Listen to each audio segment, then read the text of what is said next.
Voice monkeys media. నేను సుష్మిత. లక్ష్మీరాయ్ని పూర్తి action role తో చూడలేకపోయామని అనుకునే తన అభిమానులకి జనతా బార్ ఫుల్ మీల్స్ లాంటి యాక్షన్ సినిమా. లక్ష్మీరాయ్లోని మరో యాక్షన్ యాంగిల్ చూపించింది జనతా బార్.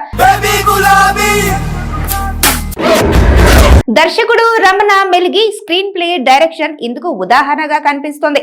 స్టోరీగా చూస్తే లేడీ ఓరియంటెడ్ మూవీ అని లక్ష్మీరాయ్ని ప్రధానంగా తీసుకొని ఈ సినిమా చేశారు. తన పైన దర్శకుడు పెట్టిన నమ్మకాన్ని లక్ష్మీరాయ్ కూడా లక్కీ అనే క్యారెక్టర్ తో అంతే స్ట్రాంగ్ గా పర్ఫార్మెన్స్ ఇచ్చినట్టు ట్రైలర్ చూస్తే తెలుస్తుంది. అది చాలా పెద్ద ప్లాన్ తో వచ్చింది. కథగా చూస్తే సొసైటీలో ఈ పోటీ ప్రపంచంలో ఆడది ఎదుర్కొంటున్న సవాలు, ఇలాంటి మృగాల్లాంటి మగాళ్ళ మధ్య లక్ష్యం కోసం పరిగెడుతున్నారు అనేది చూపించారు. ఆడవాళ్ళ ఎన్నో కళలు ఈ కమిట్మెంట్ల మధ్య నలిగిపోతున్నాయి. రీజన్ నీ వైపు ఉంటే అధర్మమైన యుద్ధం చేయాల్సిందే. అదే డైలాగ్ కథలో సన్నివేశాల్లో ఉన్న డెప్త్ ని తెలియజేస్తున్నాయి.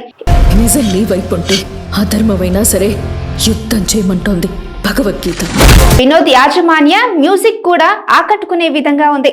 సొసైటీలో ఆడవాళ్లపైన జరుగుతున్న దారుణాలపైన తీసిన ఈ చిత్రం లక్ష్మీరాయ్ నటనతో మరో మెట్టు ఎక్కింది.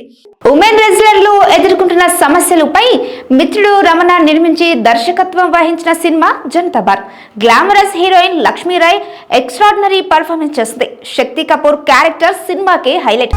ఇలాంటి రాక్షసులకు ఈ సొసైటీలో బతికే అధికారమే లేదు. జనతా బార్ మంచి కిక్కు ఇచ్చే సినిమా మాత్రమే కాదు, మంచి సందేశం ఉన్న సినిమా. అందరినీ ఆకట్టుకునే విధంగా ఉంది. ఈ చిత్రం ఘన విజయం సాధించాలని కోరుకుంటున్నాం.